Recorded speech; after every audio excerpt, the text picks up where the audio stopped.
the new workbooks as prepared by Bell. So the idea with these workbooks is really for the students to be able to practice at home across the whole week what they did in class.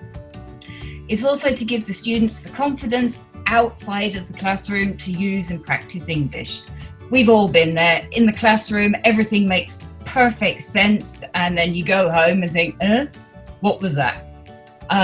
It's also an opportunity for you as the teachers to see what the students actually understood. You can get feedback, oh, I struggled with this exercise, or this was really easy, and so on and so forth. And for a lot of the students, it's a bit sad, but it is actually just something for them to do. A lot of them do get lonely at home.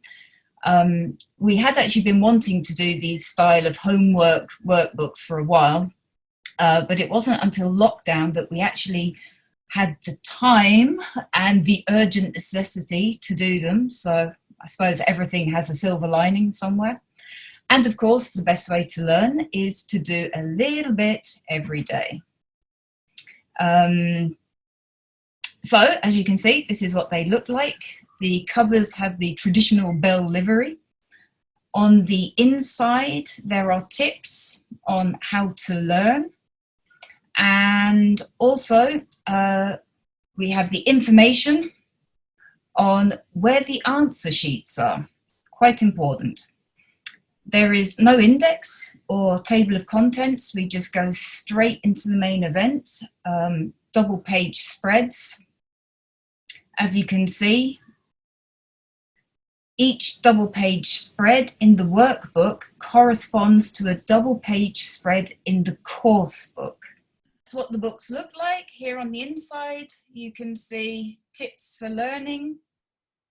This is where you can find the downloads for the answer sheets. This is a typical double page spread. This one I think is from autumn years 2 or 3. And then as you can see, here you have the double page spread in the course book that you use in class, and this is the workbook that you use at home. And most of the exercises have an exercise that then corresponds to an exercise in the workbook. Not always, but very often there is a one-to-one on the exercises for practice.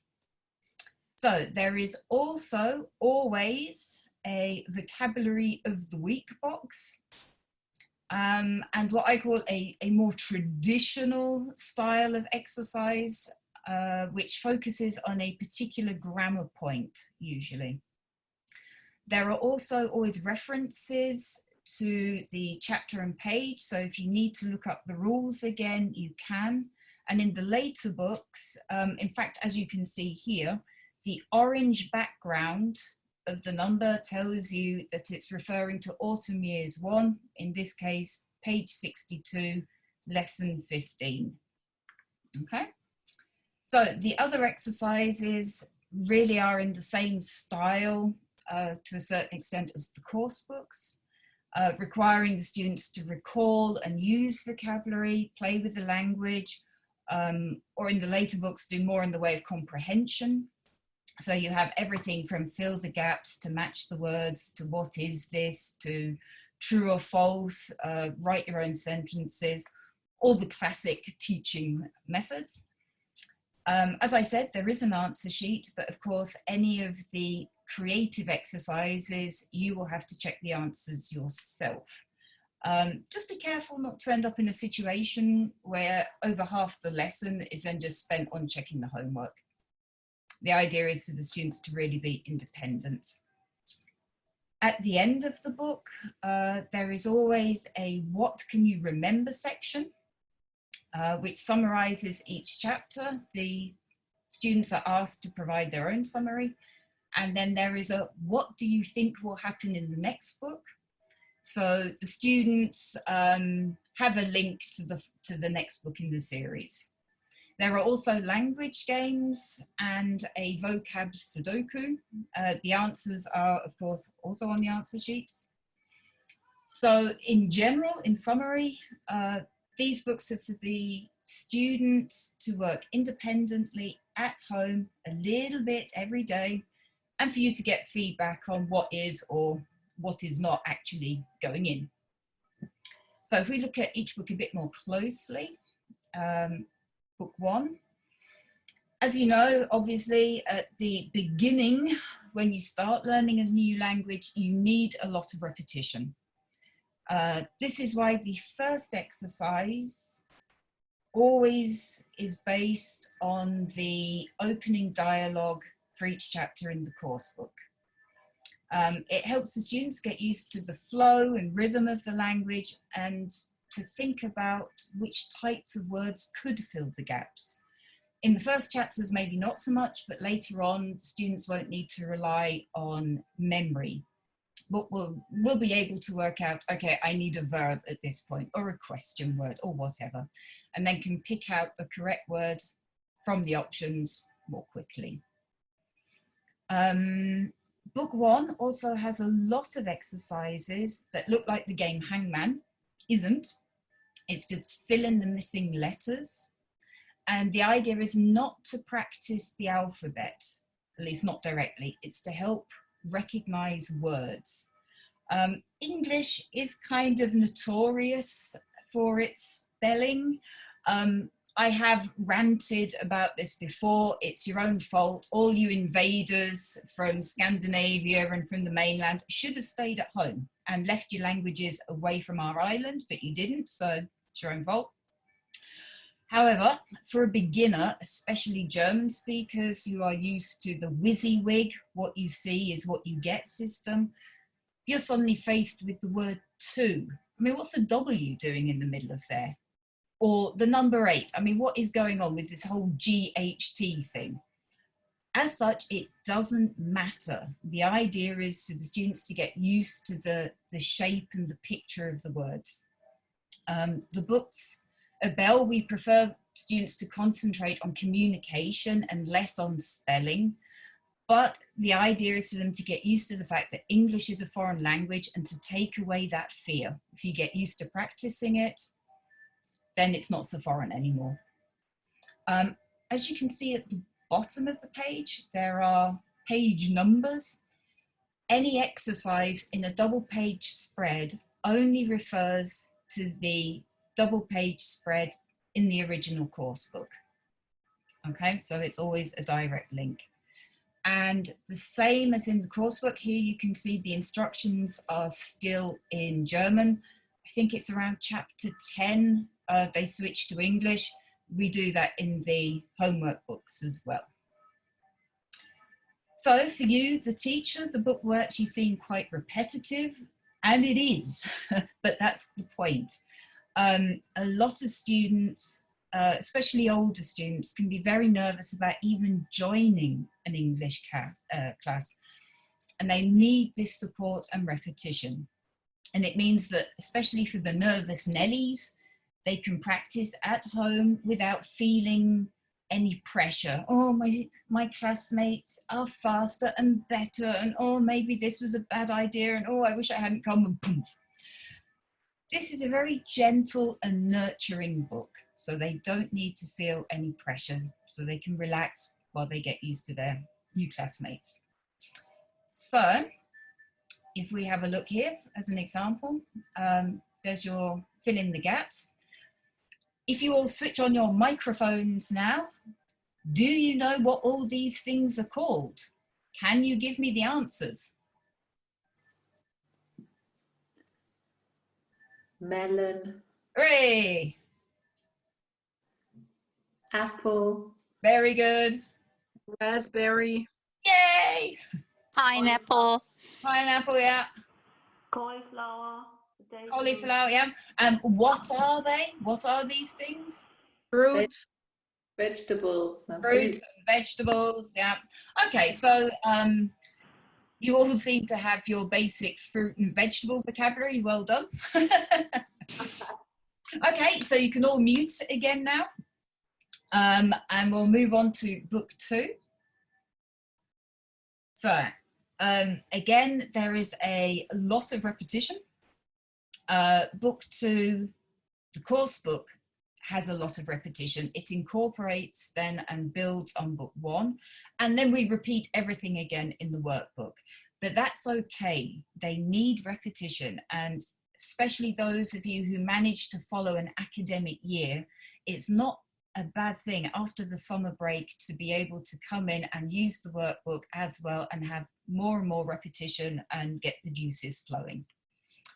In book 2, in addition to all the usual exercises, we have the Pearl of Wisdom that you normally find at the end of each chapter, and the students get to try and put it back into the right order. Who knows, they might find better pearls of wisdom by accident. Book 2 also has a very big emphasis on question words and questions in general. Questions are a perennial pain in the, pardon my French, but they need the practice, but it does mean that there are more questions and exercises where you need to check the answers. Let's have a quick go with the Pearls of Wisdom. Here's an exercise at the back of the book. If you'd like to unmute again, maybe you can try filling in some of the gaps here. So, no news is what? Good news. If you want a friend, be a Friend. Be a friend. Okay. You are never too old to what? Party. Yay! Finally, a fun answer. Hooray. Learn. You don't have to. All of Bell is always about having fun. Yes, there are correct answers. Officially, you are never too old to learn. But if they have fun answers like you are never too old to party, go with it. Use it. Why not? Have fun with the vocabulary. Okay, good and quickly, seldom.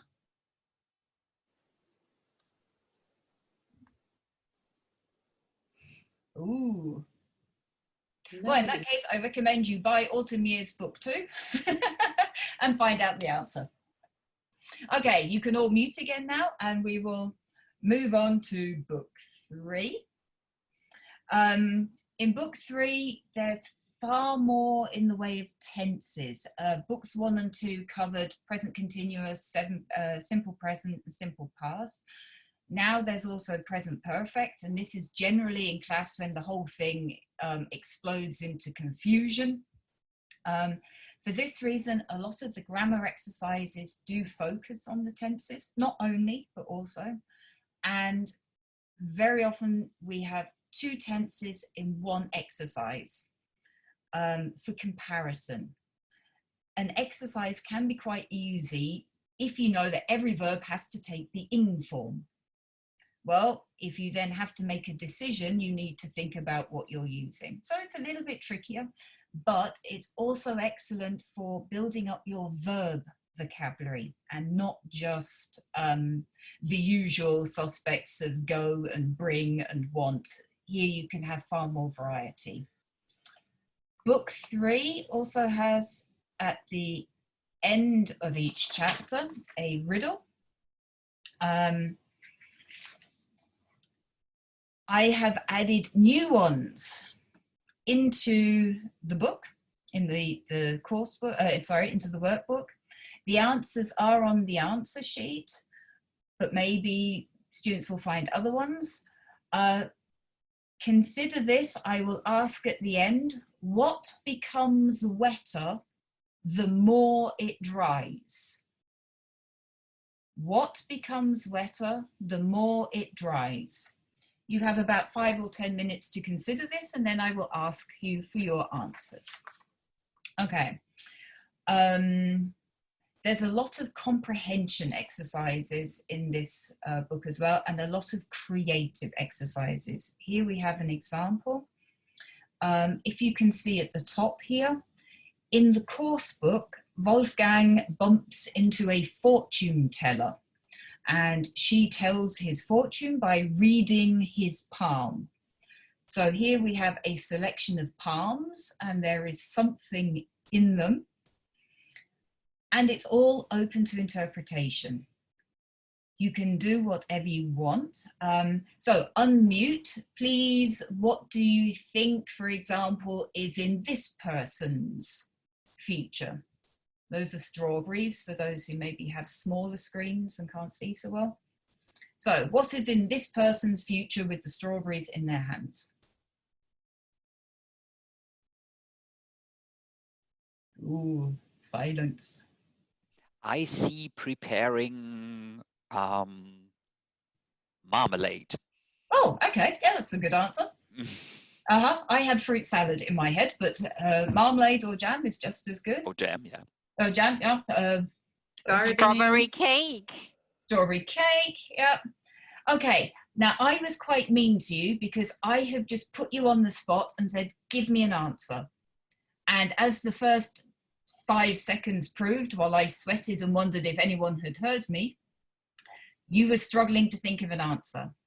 These are books to work from at home. The students have all week to think about it, to come back to it, to put it down, to have an idea, so that when they're in the classroom, they don't need to panic. They get used to this idea of finding answers, of thinking, not just following an exercise with given answers, okay? Okay, so if you can all unmute yourselves again. And we will move on to book 3.5. For those of you who maybe have not got that far yet, book 3.5 deals with a lot of realistic travel situations.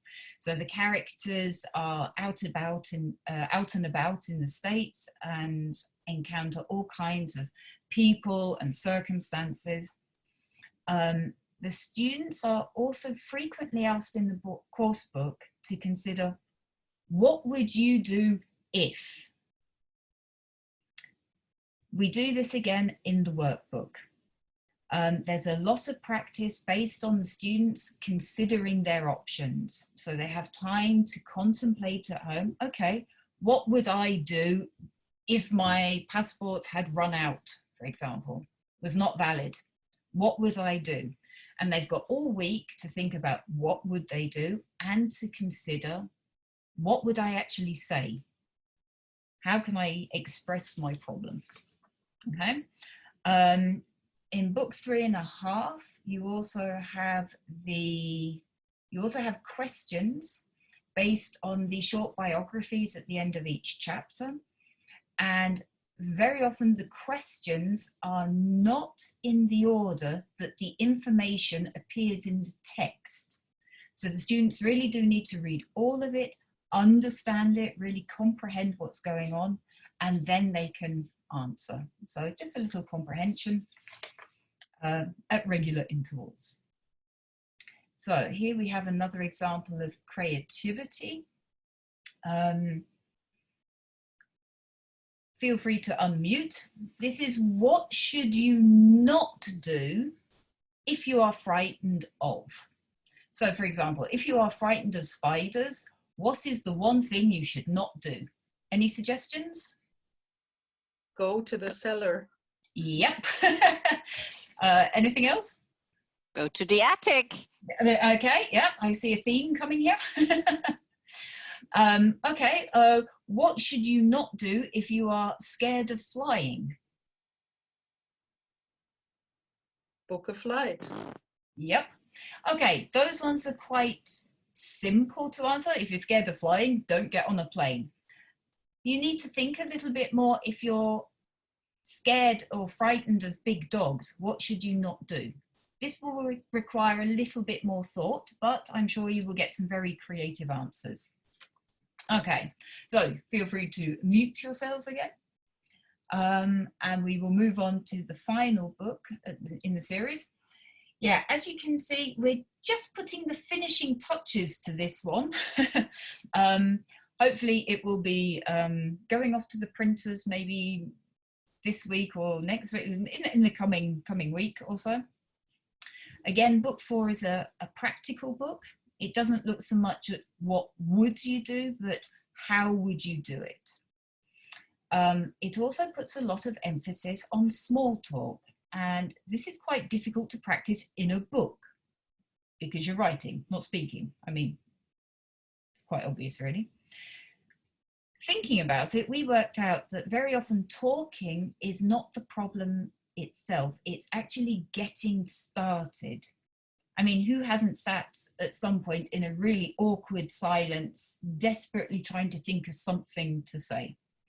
So we have exercises which actually ask the students to consider this very problem. And the students have time to sit at home and think about it. So, for example, you can have general thoughts. What could you say, for example, about football or about food? How could you start a conversation on these topics? And then we have specific use. Okay, you've thought about it. What would you do? What would you say, sorry, if you saw one of these things? The students have all week to think about it. You do not, so unmute. And what would you say, for example, to someone if you saw this cat with those eyes walking around? What would you say? What could you say?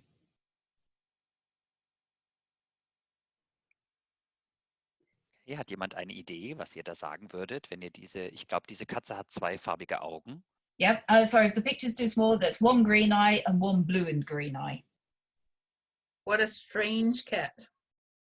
Okay. Did you see the scary cat around the corner? Scary. Why not? Okay. Yeah. Yeah, why not? Unique cat. Very nice. Very nice. Beautiful cat. I have a friend who has 2 different colored eyes. Oh, excellent answer. These are all things you could say just to start a conversation. I put you on the spot right now. You had to just think of something. Students can have a week at home to consider it. And of course, the more you think about these things, the easier it becomes in a real life situation. So it's a good, yes, it is more written. It is about talking though. And the idea is just to train your brains into not freezing, but into actually being able to say something, anything, just not some awkward silence. Okay, that's the hope anyway, you never know. So has anyone got an answer for the riddle? What gets drier, what gets wetter the more it dries? A towel. Hey, excellent answer, very good. Anybody got anything else? Probably not, but okay. Nope. In that case, I will say thank you for listening. I'm done.